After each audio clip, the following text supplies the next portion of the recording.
چونکہ آپ بھی پاپولر جو اس وقت سیاست ہے وہ کرنے کی کوشش کر رہے ہیں. 2 لوگ آپ کے الیکشن کیمپینز کے دوران اور الیکشن ڈے والے دن شاید ان کے اوپر حملہ ہوتا ہے اور وہ جاں بحق ہو گئے, تو آپ ان کے گھروں میں جا کر ایک پیغام ووٹر کو, ورکر کو یہ دے رہے ہیں کہ ہم انہیں نہیں بھولے. بہت اچھا ہوتا کہ اگر آپ جس مینڈیٹ کے اوپر ڈاکہ ڈالا گیا اس کے حوالے سے بھی 4 حرف کہتے اور کہتے کہ جناب جب تک پاکستان پیپلز پارٹی سے اتحاد کے اندر ہے, ہم حکومت وقت سے, چونکہ آپ کابینہ میں نہیں ہیں, اتحادی ضرور ہیں چونکہ ابھی تک کی جو خبر ہے, تو اب ہم تقاضا کرتے ہیں کہ ایک انڈیپینڈنٹ انکوائری کروائی جائے ان سیٹس کے اوپر جہاں پر دھاندلی ہوئی ہے, اور لوگ جو اس وقت سراپا احتجاج ہیں ان کے بھی کنسرنز کو سنا جائے. کیونکہ اگر آپ یہ کہنا کہ جناب ہم بھی وکٹم ہیں لاہور کی سیٹ کے جہاں پہ عطا تارڑ کو جتوا دیا گیا, تو پھر آپ یہ تقاضا کیوں نہیں کرتے, اور کس کے کہنے پر آپ نے خاموشی اختیار کی ہے؟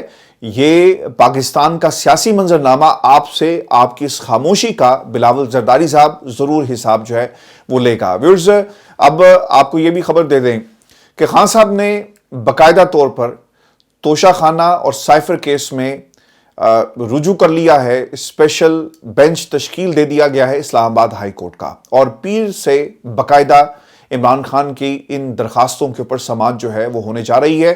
جسٹس عامر فاروق صاحب جو کسی بھی تعارف کے محتاج نہیں ہیں, جنہوں نے ماضی میں بہت سارے ایسے فیصلے دیے جو فیصلے تو دے دیے گئے لیکن فیصلے سنائی نہیں گئے, انہیں محفوظ کیا گیا, اور پھر جب حالات بدلے اور ان فیصلوں کا اطلاق سیاسی طور پر یعنی کسی کو فائدہ دوسری طرف سے خان صاحب کے مخالفین کو پہنچ رہا تھا, تو ان کی ٹائمنگ کو پاکستان کی عوام نے بغور دیکھا اور کس طرح فائدہ جو ہے پہنچایا گیا. جسٹس عامر فاروق صاحب کی سربراہی میں جسٹس میاں گل حسن اورنگزیب پر مشتمل خصوصی بینچ جو ہے وہ سماعت کرنے جا رہا ہے. آپ کو ویورز بتا دیں کہ سائفر کیس کی جو اپیل میں جو گراؤنڈز ہیں پاکستان تحریک انصاف کی طرف سے وہ کیا اختیار کی گئی ہیں.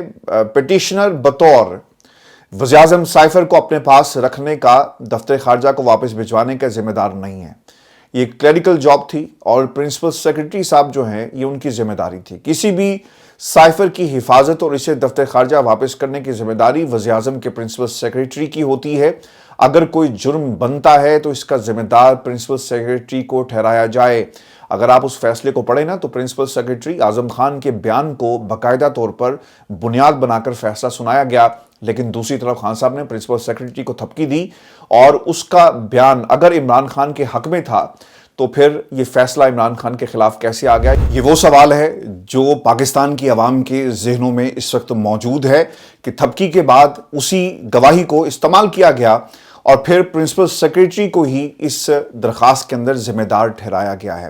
شاید وکلا کو بعد میں احساس ہو گیا کہ خان صاحب نے تھپکی تو دے دی ہے, لیکن اسی بیان کی بنیاد پر عمران خان کو سزا جو سنا دی جائے گی, اور درخواست کے اندر جو عمران خان کے وکلا کی طرف سے دائر کی گئی یہ اس کا سب سے بڑا منہ بولتا ثبوت ہے کہ پرنسپل سیکرٹری کو اس پورے کھیل کا ذمہ دار ٹھہرا دیا گیا ہے. سائفر کیس ٹرائل کے دوران مسلسل بے ضابطگیاں سامنے آئی اور یہ دونوں طرف سے وکلا جو ہیں وہ بار بار کہتے رہے, اور جو نون لیگ کے وکلا ہیں انہوں نے بھی اس کا باقاعدہ طور پر اظہار کیا ٹیلی ویژن پروگرامز کے اندر, اور پرائیویٹلی بھی آف دا ریکارڈ بھی وہ گفتگو کرتے نظر آئے کہ جو ڈیو پروسیس تھا اسے فالو نہیں کیا جا رہا, اور کل کو باقاعدہ طور پر اس کا ایک اثر جو ہے وہ پڑے گا ان فیصلوں کے اوپر. ٹرائل کورٹ نے کیس کا مکمل ریکارڈ فراہم کیے بغیر فرد جرم عائد کی. انتہائی اہم نقطہ ہے کہ جب تک ریکارڈ کسی ملزم کو مہیا نہیں کیا جاتا جس بنیاد کے اوپر اس کے اوپر فرد جرم عائد ہونے جا رہی ہے کہ جناب آپ کے خلاف یہ الزامات ہیں,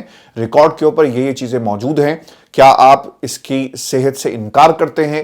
اور جب فرد جرم عائد کی جا رہی ہوتی ہے تو اس وقت یہ سوال بھی اٹھایا گیا کہ جناب آپ نے ہمارا بیان تو لیا ہی نہیں, اور پھر آپ نے کیا کیا, آپ نے ہمارے خلاف فیصلہ سنا دیا. ٹرائل کورٹ کے سامنے یہ نقطہ اٹھایا گیا مگر اسے نظر انداز جو ہے وہ کر دیا گیا. اسلام آباد ہائی کورٹ نے 2 مرتبہ سائفر کارروائی کو کالعدم قرار دیا. ویورز, جس ملک کے اندر بھٹو کی پھانسی کو پاکستان کے عدالتی نظام نے اس کے اوپر مہر لگائی, وہاں پر عمران خان کے فیصلوں کے اوپر جو پریکٹس اس وقت ہم نے دیکھی ہے ڈیو پروسیس کو فالو نہ کرنے کی, یہ کوئی بڑی بات نہیں ہے, اور عدالتیں اعلی کار بن کر ہمیشہ تاریخ پاکستان کی گواہ ہے کہ کس طرح فیصلے کرتی رہی ہے. ویورز, ٹرائل کورٹ نے جلد بازی میں ٹرائل مکمل کیا ہے. اگر آپ غور کریں نا, یہ جتنے بھی گراؤنڈز اس وقت پاکستان تحریک انصاف کے وکلا کی طرف سے رکھی جا رہی ہیں یہ ساری پروسیجرل ہیں. ماضی میں ایک فیصلہ آ چکا ہے نا جب آپ نے 2 دفعہ کالعدم قرار دیا سائفر کے معاملے کو تو پھر کہا گیا کہ ٹھیک ہے جناب دوبارہ سے شروع کیا جائے. جہاں سے معاملہ خراب ہوا اور جہاں پر ڈسکرپنسیز irregularities پائی جاتی ہیں اس کے اوپر ہم دوبارہ سے کارروائی جو ہے وہ کر دیتے ہیں. اب دیکھنا یہ ہوگا کہ اس بنیاد پر عدالت جو ہے وہ کیا فیصلہ سناتی ہے. عمران خان کو اپنی مرضی کا وکیل کرنے کی بھی اجازت جو ہے وہ نہیں دی گئی. میں اشتر صاحب سے بات کر رہا تھا تو انہوں نے کہا کہ یہ ان کا حق تھا اور یہ حق جو ہے انہیں ملنا چاہیے تھا. اور پھر ایک انتہائی اہم نقطہ میں آپ کی آپ کو یہ کیس سمجھانے کے لیے میں نقطہ آپ کے سامنے رکھ رہا ہوں اور یہ کون کہہ رہا ہے؟ اشتر اوصاف صاحب پاکستان کے اٹارنی جنرل بھی رہ چکے ہیں. پاکستان مسلم لیگ نون سے ان کا بہت گہرا تعلق ہے اور وہ ڈیسیژن میکرز میں سے ہیں پاکستان مسلم لیگ نون کے. وہ یہ بات کر رہے تھے, یہ کوئی اور نہیں کہہ رہا, وہ یہ کہہ رہے تھے کہ جناب جو سزا وربلی سنائی جاتی ہے نا اس کی کوئی قانونی حیثیت نہیں ہے اور ایپلیٹ ٹرائبونلز کے اندر بھی کی حد تک تو یہ ہو سکتا ہے, لیکن جہاں پر ٹرائل کورٹ ہو وہاں پر سزا کو لکھ کر سنایا جاتا ہے. یہ نہیں ہوتا کہ آپ نے سزا سنائی اور آپ بھاگ گئے. ہم نے سزاؤں کے اندر یہی دیکھا نا کہ جج کیسے بھاگے. پھر ٹرائل کورٹ کے اس عمل سے عمران خان کا فیئر ٹرائل کا حق جو ہے متاثر ہوا, یعنی آرٹیکل 10 اور بنیادی حقوق کی خلاف ورزی جو ہے وہ کی گئی ہے. کیس کی پیروی کے لیے ناتجربہ کار سرکاری وکلا صفائی کا تقرر کیا گیا جنہوں نے بغیر تیاری اور پٹیشنر کی ہدایت کے بغیر گواہوں پر جرح مکمل کی. آپ کو یاد ہوگا علیمہ خان نے باقاعدہ طور پر رابطہ کیا تو انہیں بتایا گیا کہ جناب ہم تو ایسے ہی آئے ہیں اور آپ کا اس کیس سے کوئی تعلق نہیں ہے, ہم دیکھ لیں گے. اور پھر جو رابطہ تھا وہ منقطع کر دیا جاتا ہے اور اسے رپورٹ بھی کیا گیا میڈیا میں. جو گفتگو ہوئی علیمہ خان کی اور انہوں نے کہا کہ ہمیں ہمارا جو وکیل ایک تحفے میں دیا گیا ہے وہ ہماری بات جو ہے وہ نہیں سن رہا. عدالتی فیصلہ انصاف کا قتل ہے اور عمران خان کو سنائی گئی سزا غیر ضروری ہے. اس کیس میں میڈیا کو بھی رسائی نہیں دی گئی, بعد میں کچھ عرصے کے لیے رسائی کی گئی اور اپنی مرضی کے لوگ بلائے گئے. استدعا کی گئی ہے. ویورز بہت ہی اہم نقطہ ہے جس بنیاد کے اوپر یہ عدالت سے استدعا کی جا رہی ہے کہ ٹرائل کورٹ کی جانب سے سنائی گئی سزا کو کالعدم قرار دے کر بری کیا جائے. اپیل پر فیصلے تک سزا کو معطل کر کے ضمانت پر رہائی کے احکامات جو ہیں وہ جاری کیے جائیں, چونکہ اب معاملہ اس کے اندر یہ ہے کہ نوٹسز ہوں گے. نوٹسز کے بعد جو ہے وہ سوالات جو اٹھائے گئے ہیں اس سے پہلے پاکستان تحریک انصاف سلمان صفدر صاحب جو ہیں وہ عدالت سے استدعا کر رہے ہیں. اور اب دیکھنا یہ ہوگا کہ جب تک میرٹ کے اوپر یہ فیصلہ نہیں ہوتا اس اپیل کا, یہ جو انٹرم ریلیف کی بات کی گئی ہے کہ جب تک فائنلٹی کی طرف یعنی میرٹ پر فیصلہ آپ نہیں کر لیتے, کم از کم یہ جو ڈیو پروسیس تھا جسے فالو نہیں کیا گیا, اس بنیاد کے اوپر اگر آپ کسی کو جیل میں رکھتے ہیں تو یہ انصاف اور قانون کے عین منافی ہوگا. ویورز اسی طرح توشہ خانہ کیس کے اندر جو گراؤنڈز جو ہیں وہ رکھی گئی ہیں وہ بھی میں آپ کو بتا دیتا ہوں کہ توشہ خانہ نیب ریفرنس کے ذریعے عمران خان کو رجیم چینج کے بعد سیاسی مخالفین میں نشانہ بنایا گیا اور اس لیے ان کے خلاف یہ فیصلہ جو ہے وہ کیا گیا ہے. اس میں یہ بھی کہا گیا کہ عمران خان کے وکلا کو اس کیس میں بھی جرح کا حق نہیں دیا گیا جو کہ بنیادی حقوق کی باقاعدہ خلاف ورزی ہے. دنیا کی کوئی بھی عدالت اس طرح جرح کا حق نہیں چھین سکتی, چاہے جرم کتنا ہی بڑا کیوں نہ ہو. یہ گوانتانامو بے نہیں ہے, وہاں پر بھی کسی قسم کے حقوق ہوں گے لوگوں کے, قیدیوں کے, لیکن یہاں پر ان حقوق سے عمران خان کو باقاعدہ طور پر جو ہے محروم رکھا گیا. عمران خان سے حق دفاع چھیننے کے بعد عمران خان کو اپنے حق میں کوئی گواہ پیش کرنے کی اجازت جو ہے وہ نہیں دی گئی. اس کیس میں عمران خان کے وکلا کے لیے اپنے گواہ پیش کرنے کا کہا گیا لیکن انہیں نہیں بلایا گیا. عمران خان کے ملٹری سیکریٹری کے قانون کے مطابق تمام تحائف توشہ خانہ میں جمع کرائے اور جو عمران خان نے تحائف لیے وہ بھی قانون کے مطابق رقم جو ہے وہ جمع کروائی گئی. اس پر بھی باقاعدہ طور پر یہ نقطہ جو اٹھایا گیا. اس کیس میں بھی جلد بازی اور غیر شفاف طریقے سے عمران خان کو سزا جو ہے وہ سنائی گئی ہے. عمران خان نے درخواست میں سوال کھڑے کیے کہ وزارت خارجہ میں کام کرنے والے افسران جنہوں نے قیمت لگائی اگر ان پر کوئی پریشر تھا تو پہلے کیوں نہیں بولے, رجیم چینج کے بعد بھی کیوں یہ کیس بنایا گیا. نیب نے جس سیلز مین سے قیمت لگوائی اس کو تو تحائف کی قیمت لگوانے کا تجربہ ہی نہیں اور وہ کیسے فون پر تصاویر دیکھ کر دبئی میں بیٹھ کر قیمت لگا سکتا ہے. ویورز یاد رکھنا ہے کہ توشہ خانہ کے اندر سائفر کیس کے اندر یہ تمام نکات بہت ہی اہم ہیں. اب 2 رکنی بینچ اس پر کیا فیصلہ کرتا ہے. میں آپ کو یہ بھی بتا دوں کہ توشہ خانہ فوجداری کیس جس میں جج ہمایوں دلاور نے عمران خان کو سزا دی تھی, اس میں اسلام آباد ہائی کورٹ نے چند دن میں فیصلہ دیا. اور کیس کو اڑا دیا. یہ بھی اس طرح کا ہی کیس ہے جو آنے والے چند سماعتوں میں ختم ہو جائے گا. لیکن ویورز دیکھنا یہ ہے کہ کیا پاکستان کے اندر عمران خان کی اس استدعا کو قبول کرتے ہوئے کیا انہیں ریلیف ملے گا.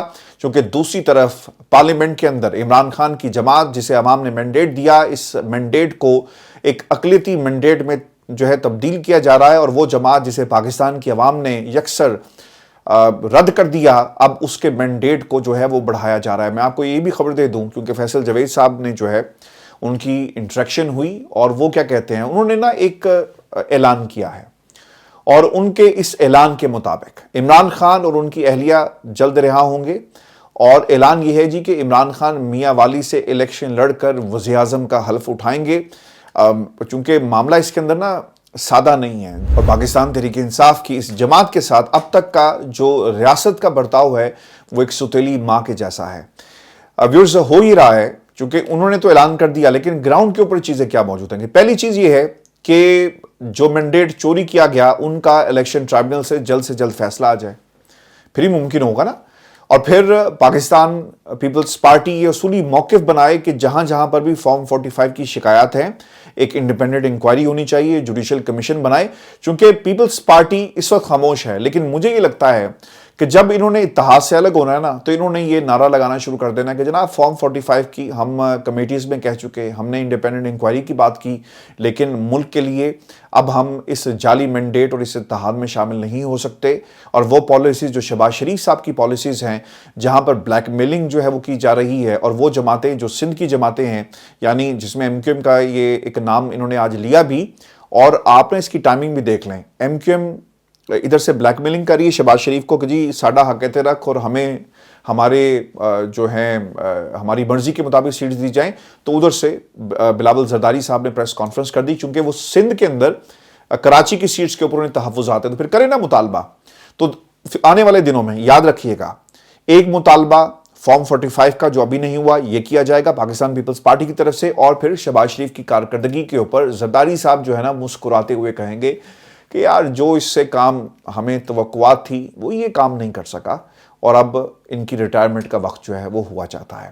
ویورز الیکشن کمیشن کا ایک ہنگامی اجلاس، اور پھر چند گھنٹوں کے بعد مخصوص نشستوں کے لیے پاکستان تحریک انصاف ارکان کی سنی اتحاد کونسل میں شمولیت کے بعد سے پانچوں اسمبلیوں میں جو حلف برداری کا عمل جو ہے وہ شروع ہو گیا ہے. اور اس کے اندر جو کھیل کیا کھیلا گیا، چونکہ جو فیصل جوید صاحب نے یہ جو بات کہی کہ خان صاحب جو ہیں وزیر اعظم ہوں گے، یہ پاکستان کے ہر شہری کی یہی خواہش ہے کہ عمران خان آزاد انہیں کیا جائے اور وہ ملک کے وزیر اعظم ہوں، کیونکہ ان کے پاس پاپولر ووٹ بینک اس وقت موجود ہے جس کا فائدہ پاکستان کو ہو سکتا ہے. اور ایسی پالیسیز آئیں گی جس میں آپ کی انفرادیت نہیں ہوگی بلکہ اس میں اجتماعیت کا عنصر یعنی پاکستان کی عوام کا ایک بہت بڑا ایلیمنٹ موجود ہوگا. پاپولر حکومت، پاپولر فیصلے، ان پاپولر حکومت، اور پھر ان پاپولر فیصلے جو مرہون منت ہوتے ہیں کچھ طاقتوں کے. الیکشن کمیشن کیا کر رہا ہے جی؟ الیکشن کمیشن نے مخصوص نشستوں کے اوپر فیصلے کر دیے، اور انہوں نے پاکستان تحریک انصاف کی جو مخصوص نشستیں دینی ہے نہیں دینی اس پر فیصلہ کرنا ہے.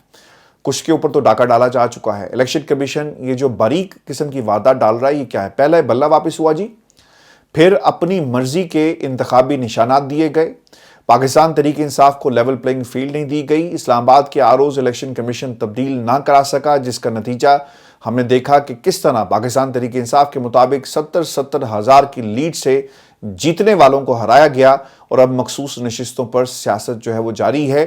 اور اب کیا ہوگا؟ الیکشن کمیشن کے ذرائع یہ بتاتے ہیں کہ کمیشن نے قانونی ونگ سے درخواست کی ہے کہ وہ پروسیسنگ شروع کرے، اور اس مقصد کے لیے کمیشن کو تاحال یہ فیصلہ کرنا ہے کہ آیا وہ اسمبلیوں میں مخصوص نشستوں کے حوالے سے سنی اتحاد کونسل کو اسمبلی کی نشستیں دیں گے یا نہیں دیں گے. کیونکہ فیصلوں پہ مہر لگ گئی نا. الیکشن ٹرائبونلز نے کیا کیا ابھی تک؟ کچھ نہیں کیا، اور تحریک انصاف کی سیٹیں جیت کر نون لیگ کے کھاتے میں ڈالی جا رہی ہیں، اور انہیں ایک بڑی جماعت بنا دیا گیا ہے. الیکشن کمیشن میں 26 فروری کو ایک اہم اجلاس بلایا گیا ہے جس میں قانونی ونگ کے نتائج کی روشنی میں معاملات کا فیصلہ کیا جائے گا. اور الیکشن کمیشن شروع سے ہی تاخیر کرتا آیا ہے، اور اس بار بھی تاخیری حربے آزمائے جائیں گے. اور اب یہ کرنے کیا جا رہے ہیں کہ گزشتہ الیکشن میں جب